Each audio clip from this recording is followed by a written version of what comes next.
Dans ce nouveau module, on va prompter directement à partir d'une image de référence. L'intérêt, c'est qu'on peut modifier des éléments précis sans toucher à la structure générale de l'image. Changer par exemple le fond, ajuster l'expression d'un visage, modifier une coiffure ou même transformer un rendu réaliste en illustration, en croquis, etc. Tout ça se fait uniquement grâce au prompt. C'est une manière extrêmement flexible de travailler parce qu'on peut garder le cadrage, la pose, la silhouette, mais on peut faire évoluer quasiment tout le reste. Et vous allez voir qu'avec Nano Banana Pro, on peut vraiment aller loin, conserver la base d'une image tout en la réinventant complètement. Et pour ce premier exemple, je vais prendre l'image que j'ai générée juste avant avec le modèle masculin que j'intègre dans l'interface comme ceci.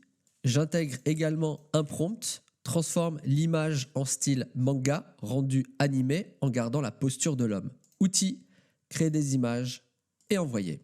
Ici, je transforme l'aspect esthétique de l'image. Donc c'est pour ça que j'emploie transforme l'image, cette dernière, en style manga. Je précise rendu animé en gardant la posture de l'homme. Et là, comme vous pouvez le voir, j'ai bien le nouveau style qui a été appliqué à mon image.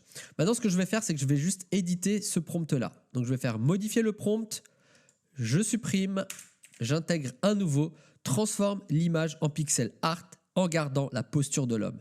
Et je clique sur mettre à jour. Donc ici, ça va me recalculer une nouvelle image. Et là, comme vous pouvez le voir, j'ai bien le style qui a été appliqué à mon image. Maintenant, je vais faire une nouvelle modification. Donc juste ici, modifier le prompt, je supprime l'ancien et j'ajoute par-dessus un nouveau. Transforme l'image en style photographique des années 30 en noir et blanc avec un léger grain papier. Adapte le look vestimentaire du personnage aux années 30 tout en gardant sa posture. Et je clique sur mettre à jour. Et là, comme vous pouvez le voir, à partir d'une simple image importée, je peux appliquer toutes les transformations que je souhaite.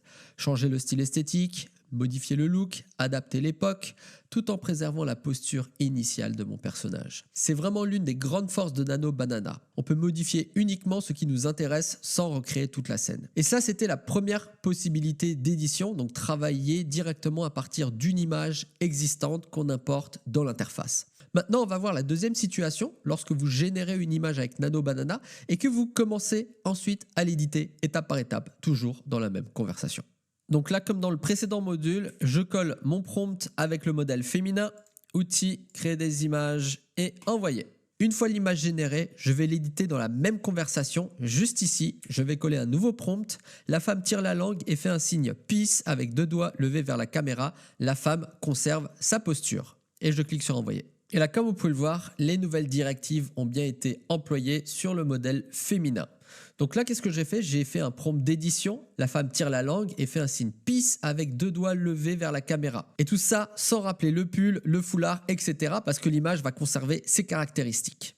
Maintenant, toujours à la suite, ajoute des lunettes jaunes avec vert fumé brun sur le visage de la femme sans modifier sa posture ou son expression. Et là, comme vous pouvez le voir, j'ai bien les lunettes jaunes qui ont été intégrées au modèle. Nouveau prompt. Supprime le pull en laine rouge de la femme et intègre une veste de jogging rose en conservant exactement sa posture. Super important de dire supprime, parce que là l'IA va comprendre qu'elle doit enlever et intégrer un nouvel élément par-dessus. Et je clique sur envoyer. Et là, comme vous pouvez le voir, j'ai bien le jogging qui a été intégré tout en conservant le foulard. Maintenant, nouveau prompt d'édition, supprime l'arrière-plan blanc et remplace-le par un arrière-plan jaune, rétro-éclairage jaune, surexposé, sans modifier la posture de la femme. Et je clique sur envoyer. Et là, j'ai bien le nouvel arrière-plan qui a été intégré à ma scène. Donc comme vous avez pu le constater dans les prompts que j'ai utilisés, je n'ai jamais redécrit toute l'image. J'ai simplement donné des instructions précises. La femme tire la langue, ajoute un signe peace, ajoute des lunettes, supprime le pull, intègre une veste, supprime l'arrière-plan et intègre un nouveau, etc.